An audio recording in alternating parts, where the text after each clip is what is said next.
Hey you guys, welcome back to my channel. My name is Emily and we have so much to catch up on since my last video, but I just wanted to bring you up to date on where I am today. Since my last video, I'm selling my house and I was going the route of a tiny home.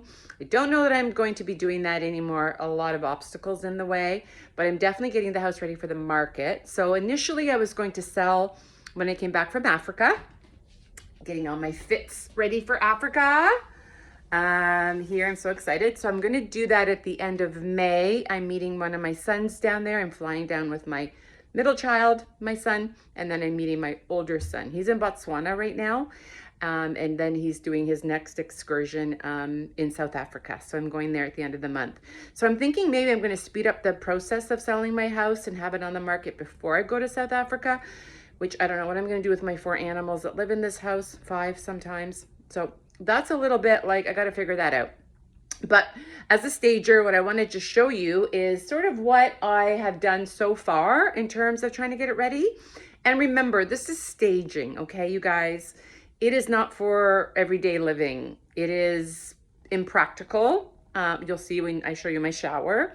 But it's staging, because with staging, we want to evoke a feeling, a mood. We want the people that come into our homes, if you are trying to sell your house, to envision themselves in that space, which means we have to eliminate all family photos, all collectibles, anything that is really personal. We want to try and eliminate any of that because we want the people that come into the property, because now it's not your home, it's a property, it's a commodity.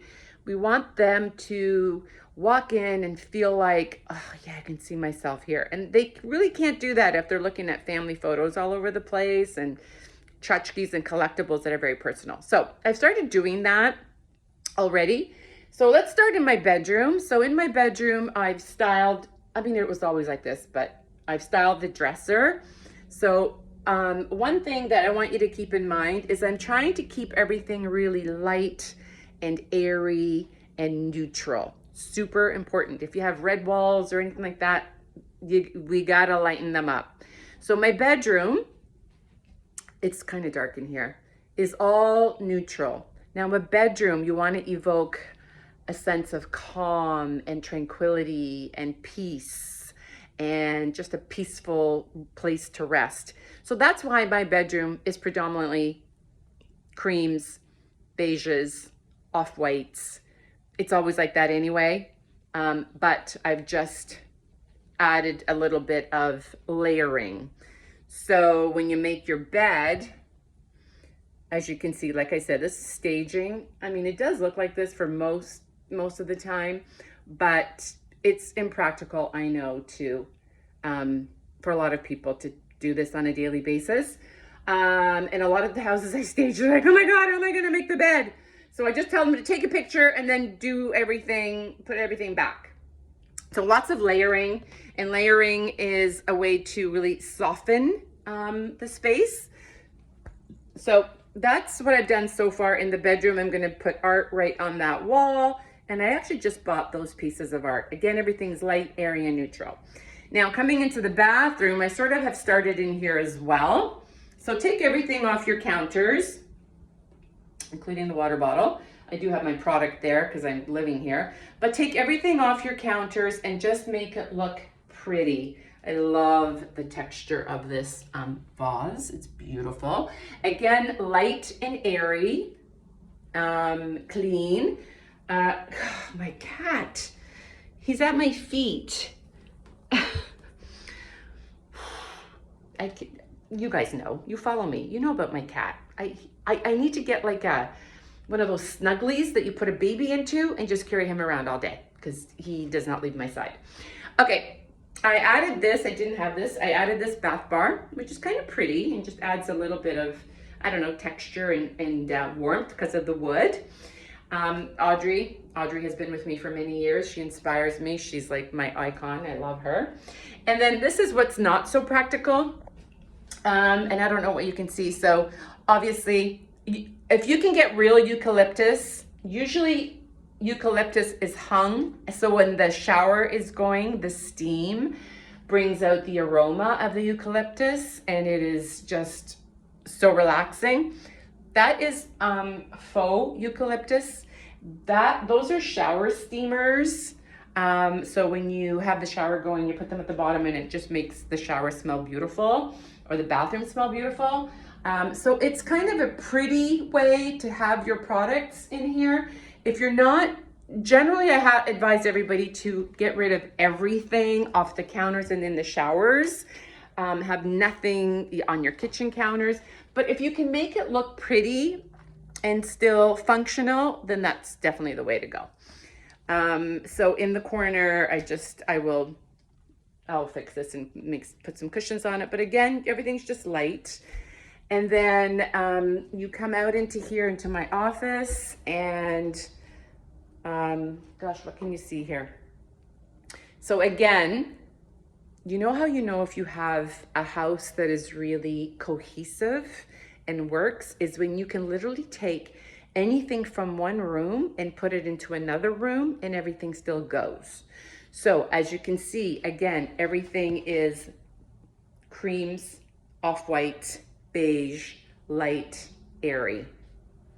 So my office, my desk, this is pretty much good to go. I'll clean all that off, of course. I have my antique bench here that I bought at a flea market. I am in the middle of getting my outdoor space ready. So I'm getting my house power washed on the weekend. So all this will be dressed, and I'll come back when it's finished with an area rug and plants and ferns and grass, tall grass and cushions. I think it's gonna look pretty. I haven't really done anything down here. As you know, my son, when he's in the country, he stays in my house. So I might get rid of his rhinos. He's a conservationist. He's obsessed with rhinos. There he is. Him and his brother saving the rhinos. Anyway, I feel bad I'm in his room, in his private space. But so in here, I'm gonna probably paint. I'm gonna soften it up, let go of the rhinos, but I'm gonna keep this palette. I'm still gonna keep it masculine. So I'm using a lot of the plaids and the grays to keep it feeling masculine, but yet pretty. So I live on the beach. So I'm trying to keep it sort of beachy without it being too like themey. I bought these, I thought they were really great. And I'm probably gonna put these birds in this room, which my daughter is staying in right now. She's moving out in a week. But again, I will have this, it's not done. It's not done, but I can't wait to show you this room when it is done, because it's actually one of my favorite rooms in my house when it's all staged. So I'm just started doing little things. There's so much to do. I've had to power wash my deck, power wash the house, stain the deck, fix the grass, because I have so many animals in my house that when they pee on the grass, they burn it. So I've had to fix that. I haven't done anything on my lower level. Then you come down the stairs, and you guys, I bought this house right after my divorce. It was my biggest purchase ever. I spent every nickel on this house. I wanted to put as much money down so I didn't have a lot of bills. And it's kind of bittersweet to let it go, but it's time. Here, that's gonna go outside. That's actually for a staging job I have on Thursday, that green. This is gonna go outside. I am gonna do my entire front porch, and I will take you on a tour of everything after it's finished. I have a bench here, which I still need to dress. So as you come in the front door, you have a bench. I'm getting my walls painted, but I'm on the hunt for a nice piece of art there, just to make it feel cohesive. Isn't this gorgeous? This is so beautiful. That's at my front entrance. Everything is faux, by the way. Faux plants, everything. You have to be really careful with the faux plants because they have to look real, and try and keep everything light. Like, don't be getting blues and greens and reds. Just try and keep everything light. This is going actually into my staging. I have a farmhouse I'm gonna do, and I'm gonna take that piece of art to their house because I think it's perfect.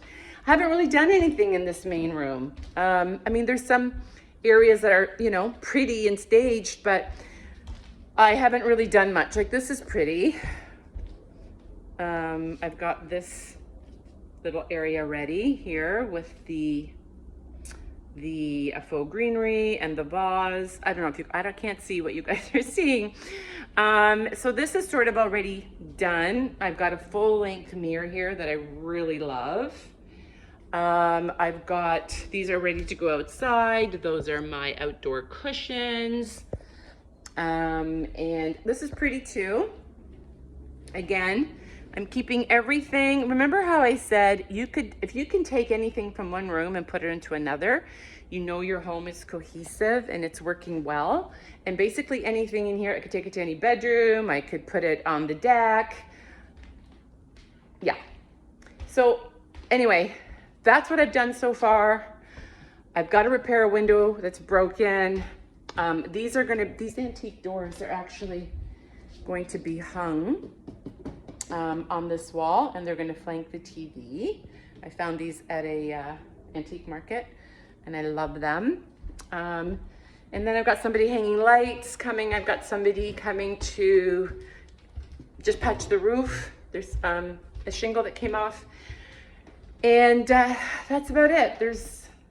Yeah, it's bittersweet, but you know what, you guys, like I've said to you before, I'm feeling a little like I'm house poor, and just colored my hair, you can tell. And I think it's just time for the next chapter. My taxes are so high here. I want to free up some more of my money, invest it, travel. Like I said, I'm going to Africa. And then in August, I'm going with my mom and my sister to Portugal. It'll probably be my mom's last time. And so we have to do it. We have to take her. My dad just went into an old age home, and she's in her 80s. And we just thought we would take her one last time, which is kind of sad, to see her family. My dad's sister, my aunt, is one of my mom's dearest friends and has been since they were 14 years old. And so I think it would be nice for them to spend some time together. So we're going to stay for about 3.5 weeks, and that's happening at the end of August. And this is the thing, like, I don't want to stress out about, can I afford it? Like, I want to take my mom to Portugal. I want to travel. I want to experience. I want to live. I want to collect memories. I want to collect experiences. I want to learn. I want to grow. I want to see the world. And I can't do that living in this home, which is beautiful. But it is literally making me feel like I'm house poor, and all my money feels like is going into the house maintenance, repairs, insurance, taxes. And I just don't want to live like that anymore. So I don't know what I'm doing exactly. I'm probably going to rent. But that's it for now. Anyway, I will take you on a complete tour when it's done and ready to be photographed. So I hope that gave you some tips. Remember, if you're selling your house, depersonalize, declutter, neutralize, and have it smelling good, looking good. Women are the decision makers when it comes to purchasing a property. So try to appeal to the woman more so than the man. And the woman is looking for beauty, comfort, functionality, coziness, warmth. Yeah. So if you can achieve that, you're already way ahead of the game. And less is more when you're trying to sell a house. So get rid of anything that you don't need. Empty out your closets. If you've got winter clothes in there and it's summer, pack up your winter clothes. If it's winter and you got summer clothes, pack up your summer clothes. You want to make every closet look as spacious as possible. You want it to appear like there's lots of storage, and not everything is just like falling out as soon as you open a closet door, which happens a lot. And people do open up your cupboards, open up your drawers. They do. So I hope that helps. And then, like, there's so much more I could advise you on staging. Like, curtains are usually hung way too low. Art is usually hung way too high. area rugs are way too small and the furniture, the coffee table is just floating on it. I should probably do a video on all that to help you with that sort of stuff. But maybe when I do my final walkthrough, when it's completely done, then I could give you all the tips on like how to hang art at what, how high up it should be. Like, for example, rule of thumb for art is it should be anywhere from 60 to 63 inches from the floor to the middle point of the piece that you're hanging. Anyway, so many tips. Okay, that's it, you guys, because I got to get to work. I have to finish power washing that deck up there and getting it all ready. So that's where we're at. I will keep you posted. And of course, I'm going to bring you along to Africa and Portugal. Bye, guys.